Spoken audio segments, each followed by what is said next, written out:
The perfect donut should be light, fluffy, and filled with that delicious creamy custard.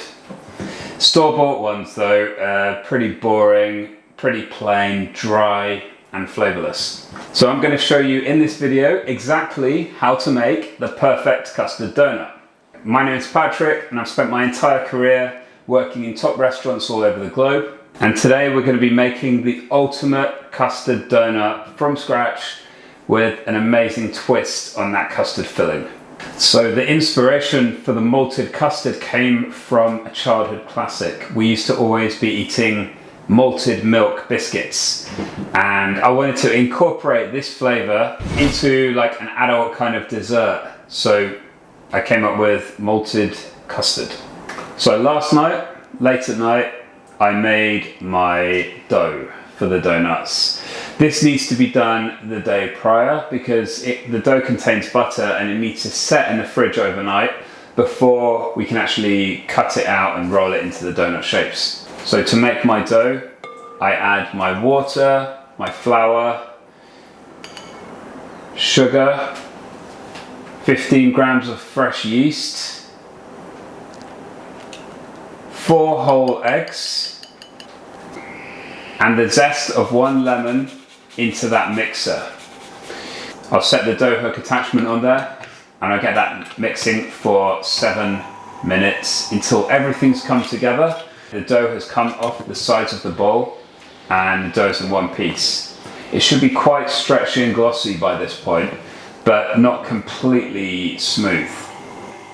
And then slowly start adding the butter bit by bit to the dough. Once the butter is completely combined, we turn up the speed to medium and leave that for a further 6 minutes to mix. And now it's time for the first proof. We're going to put that into a clean bowl and cover it with either cling wrap or a clean tea towel, and that's going to prove once it's doubled in size. We need to knock the air out of it, cover that dough, and then that goes into the fridge overnight to rest. The next morning, I line 2 baking trays with parchment paper.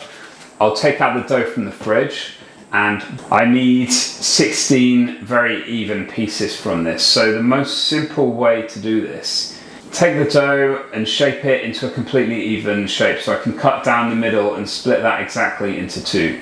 And then repeat that process with these 2 halves. So we're going to have 4 very even pieces. Now each of these 4, we repeat the process again to cut that in half, even those out and cut that in half again.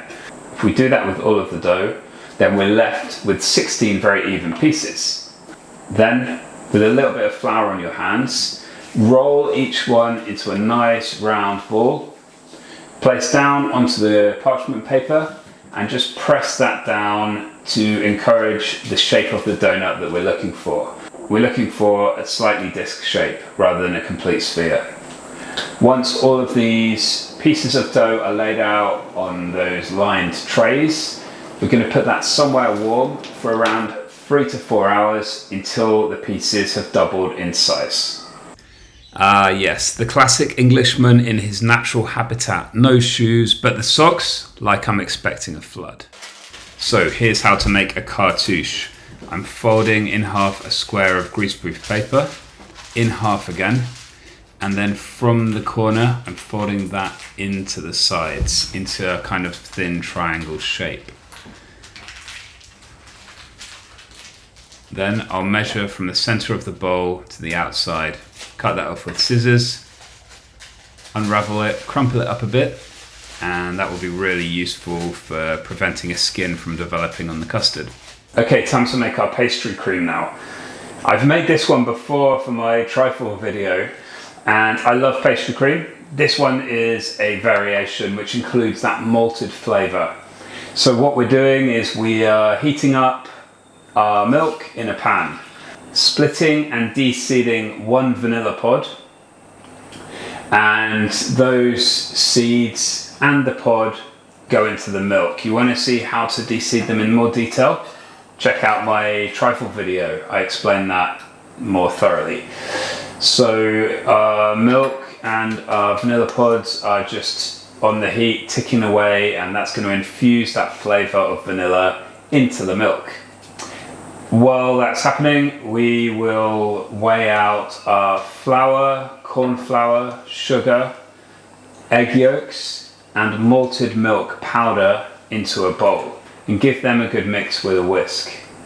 Once they're completely combined and the milk is ticking away and simmering, we will take a couple of spoons of the hot milk mixture into the egg yolks and just mix that through.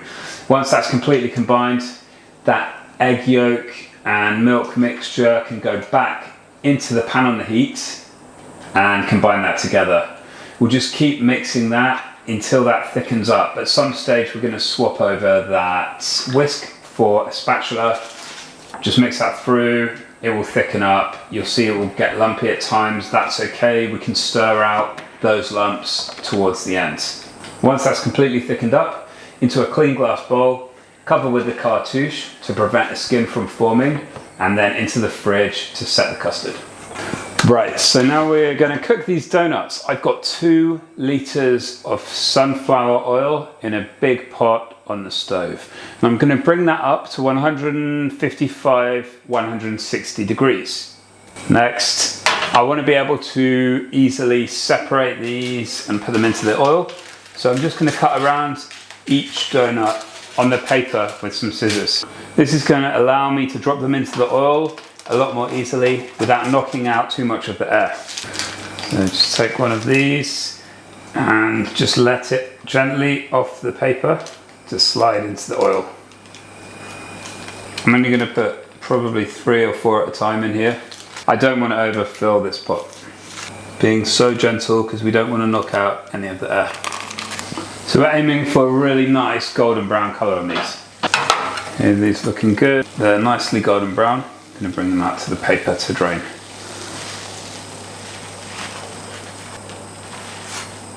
And the next batch can go in.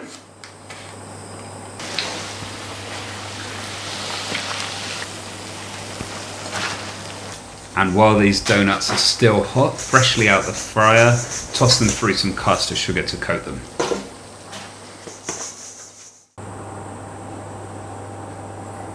Okay, now it's time to fill these donuts with that delicious pastry cream.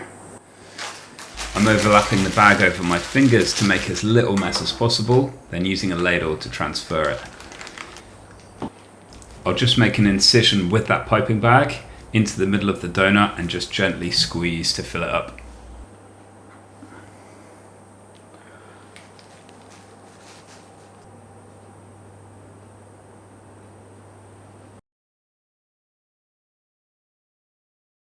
Alright, let's give one of these a try.